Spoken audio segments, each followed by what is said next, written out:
Question number 10, exam 2. The question says, we have a block of mass 10 kilograms attached to a wheel of a uniform disc, in fact, of mass 10 kilograms. And the diameter of that disc is 0.1 meters. So D is equal to 0.1 meters, which means that the radius is 0.05 meters. Right? Okay. So what that means is that, and it's attached to a massless cord here that is wrapped around the perimeter of this disc of diameter 0.1 meters, and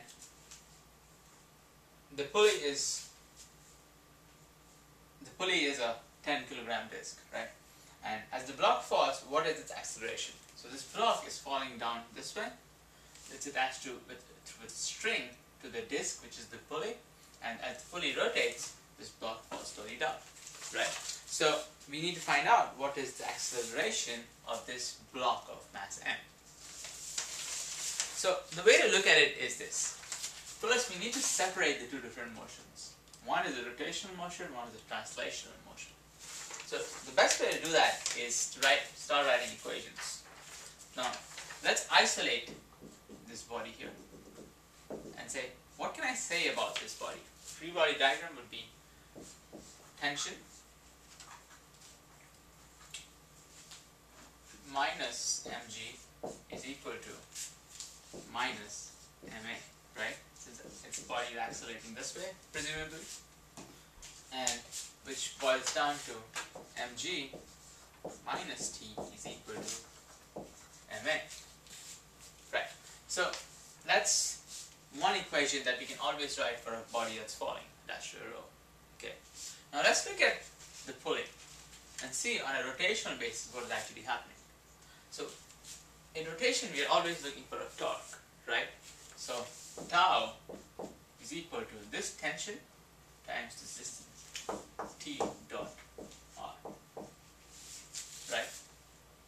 Because the tension is the force acting on the pulley. The radius is the distance of the center from the point of application of the force, and that gives tau. From our rotational dynamics, we know tau is equal to momentum inertia times alpha. That's another equation we know. So now we have written down kind of the second law equations for both the rotation and the translation. Now how do we club them together? Clearly this tension has a critical part to play in this. If you were to somehow take this tension and plug it in here, you might get somewhere. Okay? So I say tau T is equal to I alpha divided by R from combining these two.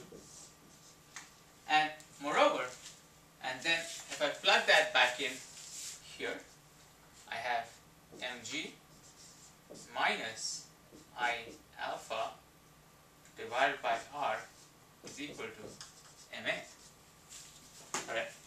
Now, the third concept that we need here is that the linear velocity here is equal to the angular velocity, is equal for both of them, right?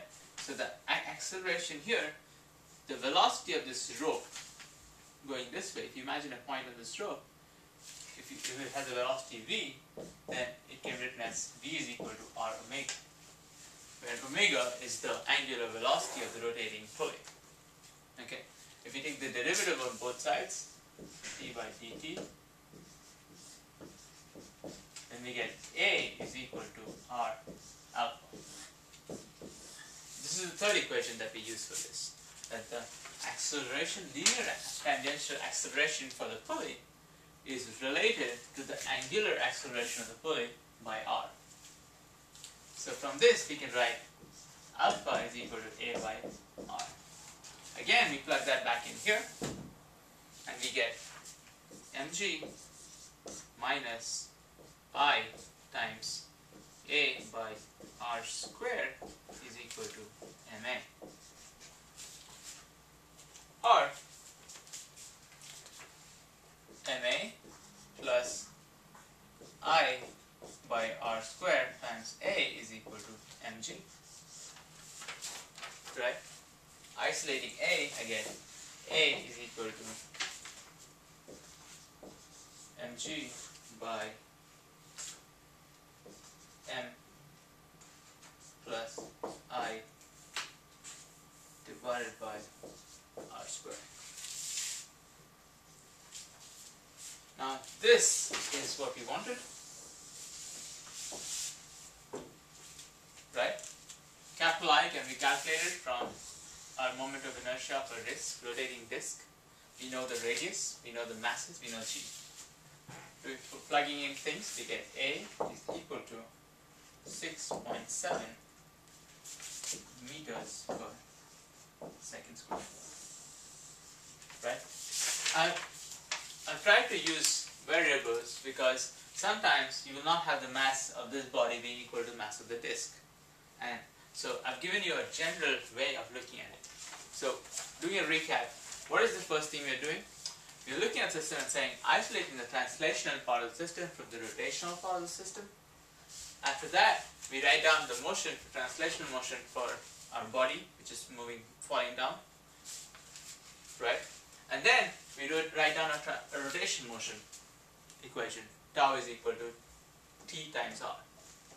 Then we equate that to the rotational dynamics equation that we know tau is equal to I alpha. Having done that, we plug in T here in this equation. We use one more equation, which is A is equal to R alpha, which we derive from B is equal to R omega. Anyway, it could be confusing. Try and work this out yourself and see if you get the answer. It's a pretty good conceptual question to try it out. Hope it helped. Thank you.